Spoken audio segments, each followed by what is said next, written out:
চাওঁতে চাওঁতে আহি পালেহি হেঁপাহৰ ভোগালী বিহু।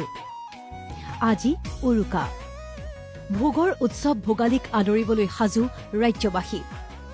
পিছে এইবাৰৰ ভোগালীত নাই পূৰ্বৰ দৰে উৎসাহ, কিন্তু তাৰ মাজতো ঠায়ে ঠায়ে নিৰ্মাণ হৈছে ব্যতিক্ৰমী ভেলাঘৰ।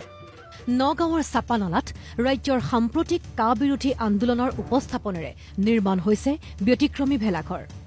বাৰীৰ বাঁহ আৰু পথাৰৰ নৰাৰে গাঁৱৰ ডেকাহঁতে অসমৰ এখন বিশাল মানচিত্ৰৰ লগতে কা বিৰোধী আন্দোলনৰ পঞ্চশ্বহীদৰ প্ৰতিমূৰ্তি নিৰ্মাণ কৰিছে।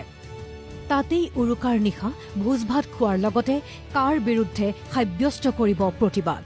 যিকোনো পৰিস্থিতিত, যিকোনো অৱস্থাত, যিকোনো ব্যৱস্থাৰে তেওঁৰ প্ৰতিবাদ সাব্যস্ত কৰিব অসমবাসীয়ে জানে, আৰু অসমৰ এই প্ৰতিবাদে সাফল্যমণ্ডিত নোহোৱালৈকে প্ৰতিটো উৎসৱ পাৰ্বণত বিবাহ ঘৰৰ পৰা আৰম্ভ কৰি সকলো প্ৰাংগণতে এই প্ৰতিচ্ছবি অসম চৰকাৰে দেখিবলৈ পাব আৰু বিশ্বই দেখিবলৈ পাব।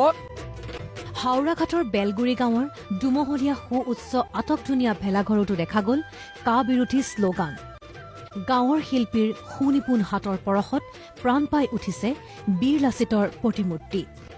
ভেলাঘৰৰ কাষতে অসমৰ মানচিত্ৰৰ তলত বীৰ লাচিতক ৰাখি গাঁৱৰ ডেকাই দিলে কা নমনাৰ হুংকাৰ।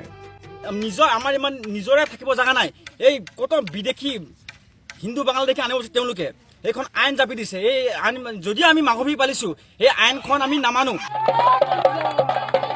গোৱালপাৰা চহৰৰ নিকটৱৰ্তী ফুটুৰিপাৰা গাঁওবাসীয়ে নিৰ্মাণ কৰি উলিয়াইছে ৰাম মন্দিৰ সদৃশ ভেলাঘৰ।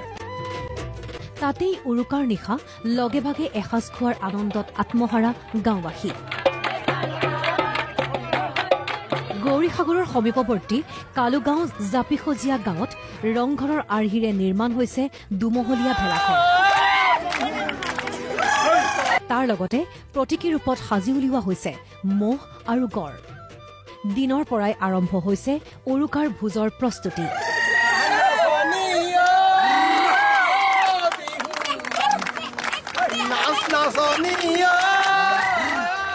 নলবাৰী জিলাৰ নিজ ককোৱাত প্ৰতি বছৰৰ দৰে এইবাৰো উৰুকাত মেজি ঘৰৰ সমান্তৰালকৈ সাজি উলিয়াইছে ব্যতিক্ৰমী তোৰণ।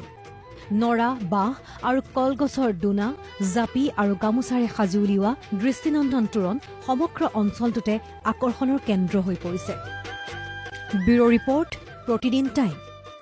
সকলোকে আপোন কৰি ৰাখে নিজৰ প্ৰতিটো স্পন্দনত। যেতিয়া ঘৰ সজা হয় হেল্ডি চিমেণ্টেৰে, অমৃত চিমেণ্ট, শুনক নিজৰ ঘৰৰ স্পন্দন।